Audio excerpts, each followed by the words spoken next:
TNA ya. Jadi dalam video sebelumnya saya sudah cerita bahwa sebaiknya Anda setelah melakukan TNA, ngirim training ya melakukan ini Mas ya, mengikuti pelatihan, jadi ada rencana aplikasi. Inilah yang akan membuat training Anda menjadi impactful, menjadi punya power, ya. Tidak hanya lalu bersama angin ya. Jadi Anda meminta ke pegawainya untuk menyarikan materi pelatihan yang diikuti dan kemudian bahkan menyusun rencana penerapan materi pelatihan dalam pekerjaan nyata sehari-hari. Ya ini contohnya seperti ini Mas ya. Jadi judul pelatihannya apa, tanggal pelatihannya apa, penyelenggaranya siapa, in-house atau public gitu ya. Intisari materi pelatihan, uraikan poin-poin kunci yang dipelajari selama pelatihan, tuliskan minimal dalam 2 halaman kuarto spasi ganda. Sajikan pula dalam bentuk slide presentasi PowerPoint minimal 7 slide. Kenapa harus pakai PowerPoint? Karena mungkin Anda juga mewajibkan pesertanya untuk melakukan sharing. Kalau memang trainingnya itu publik ya, bukan in-house ya. Jadi bukan in-house, jadi mereka dikirim ke hotel untuk ikut seminar, ya dia harus sharing session dengan teman-temannya. Apa sih intisari materinya dalam bentuk PowerPoint, minimal 7 slide. Ya. Nah ini Mas yang tidak kalah penting, ya. Jadi Anda mewajibkan, kembali ke sini dulu ya, jadi Anda mungkin mewajibkan maksimal 2 minggu setelah training, para peserta yang ikut training di luar itu ya, di hotel ataupun di mana gitu ya, wajib melakukan sharing session maksimal 2 minggu setelah training. Jadi Anda nagih ya kepada para pesertanya untuk betul-betul melakukan sharing session kepada temannya sendiri di departemennya atau bahkan dalam forum yang lebih luas antar departemen. Ya itu juga namanya pembelajaran internal. Jadi maksimal 2 minggu. Anda minta dokumentasinya, ya, minta daftar hadirnya. Kalau perlu juga orang HRD-nya ikut hadir melihat. Ini penting ini Mas, supaya ada sharing session ya, transfer pengetahuan. Nah yang kedua ini Mas ya, uraikan rencana Anda untuk menerapkan isi materi pelatihan dalam pekerjaan sehari-hari. Aplikasikan materi yang relevan untuk membantu Anda meningkatkan kinerja Anda sendiri dan tim. Rencananya harus mencakup rencana penerapan materi pelatihannya, waktunya, kapan, hasil yang diharapkan, dan tanda tangan, ya tanda tangan persetujuan dari atasan Anda. Ya, jadi tanda tangan.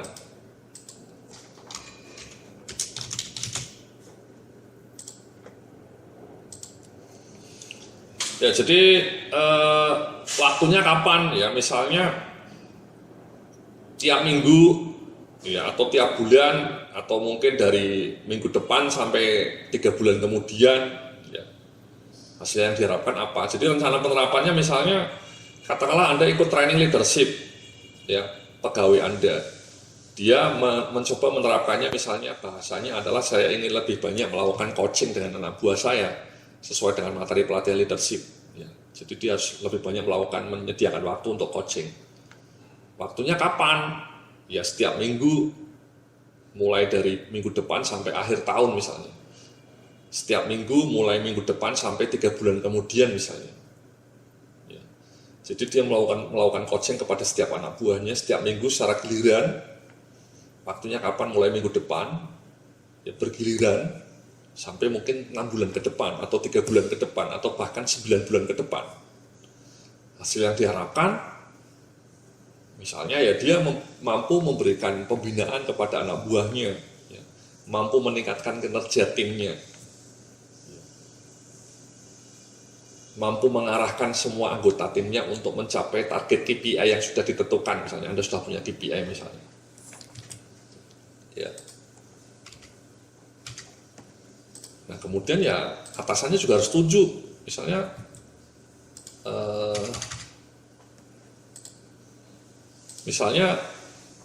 atasannya yang ikut peserta asmen ya, manajernya harus ikut setuju ya, tanda tangan, karena nanti manajernya juga ikut memantau.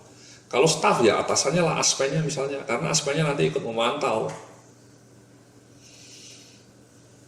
Ya.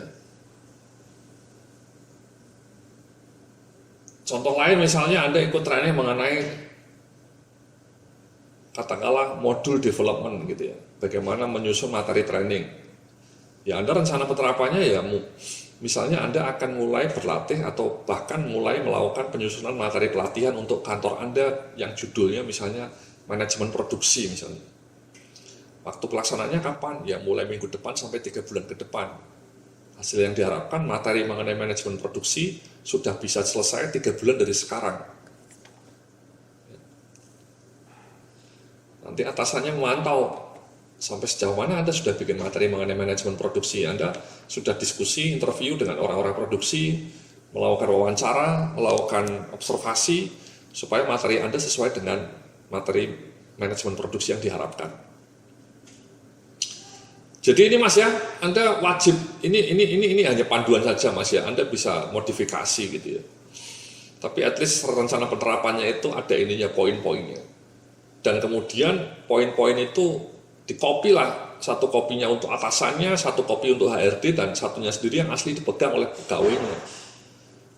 Dan kemudian orang HRD-nya harus melakukan pemantauan, idealnya sebulan sekali. Misalnya tadi dia bilang mau melakukan coaching selama 6 bulan dengan anak buahnya tiap minggu. Ya Anda setiap bulan tanyalah kepada manajernya itu tadi, yang ikut training leadership, sudah dilakukan coaching belum? Siapa saja yang sudah Anda coach? Misalnya Anda punya anak buah 3, siapa saja dan materi apa yang Anda coachkan ya? Kontennya apa, isinya apa coach itu. Orang HRD-nya harus proaktif menanyakan kepada manajer itu. Nah ini dia, manajer HRD-nya atau orang HRD-nya kadang-kadang nggak punya waktu, sibuk lah, atau nggak berani lah. Jadi ya sudah, dibiarkan saja ya. Akhirnya manajernya tadi ya nulis saja di atas kertas, tapi realisasinya nggak ada. Itu yang sering terjadi, hal-hal basic seperti itu tidak dikendalikan dengan baik gitu. Jadi mudah-mudahan tidak seperti itu Mas ya, mudah-mudahan Anda bisa melakukan meminta ini, dan kemudian paling tidak tiap 2 bulan lah, minimal syukur-syukur setiap bulan Anda melakukan pemantauan apakah janji rencana action plan ini bisa dilakukan atau tidak, rencana aplikasi training ini. Karena itu kunci. Sebuah riset menunjukkan kalau training Anda tidak dilakukan monitoring after training ya, post training monitoring, itu efektivitasnya hanya 30% Mas. Bayangkan, jadi kalau Anda budget trainingnya setahun 100 juta, yang efektif cuma 30 juta, 70 jutanya menguap bersama angin, lalu bersama angin gitu. Itu kan disaster ya, dangerous. Tapi kalau dengan adanya monitoring, menurut riset Anda bisa meningkatkan efektivitas training menjadi sampai 60-70%. Kan lumayan Mas, sampai 70% lah. Jadi lebih membekas. Karena learning by doing itu juga penting. Ya. Jadi nanti setelah, misalnya ini Anda ikut training ini ya Mas ya, TNA ya, secara online dengan Yudi Antareksa gitu ya. Anda apa rencananya? Ya Anda terapkanlah tadi misalnya, rencananya misalnya Anda mau mulai membuat mengenai profil kompetensi seluruh jabatan. Kapan waktunya? Ya mulai bulan depan sampai akhir tahun misalnya. Ya. Selama mungkin 12 bulan. Hasil yang diharapkan dalam waktu 12 bulan ke depan kita sudah mampu menyelesaikan model kompetensi untuk seluruh posisi jabatan dan bahkan matriks training plan-nya. Nah itu kan heroik Mas ya, wonderful. Jadi 12 bulan dari sekarang Anda sudah punya model kompetensi yang lengkap, skala jabatan, skala kompetensinya, sampai matrix training plan-nya. Itu wonderful. Oke? Jadi itulah Mas ya, materi saya mengenai training unit analysis ya. Sekali lagi kita sudah bicara mengenai 3 model ya, 3 model untuk TNA ya. Model pertama simple, model kedua dan ketiga agak sedikit kompleks ya, tapi itu yang sudah Anda lakukan ya. Jangan lagi pakai model konvensional itu yang Anda nyebar kuesioner, kemudian usernya atau pegawai-pegawainya ngisi training yang diharapkan, yang dipilih sesuai seleranya, kemudian Anda kumpulkan, kemudian Anda cari vendor-vendornya, atau Anda cari dikirim ke training publik di hotel-hotel. Nah, itu menurut saya gaduh-gaduh ya, karena Anda tidak punya panduannya.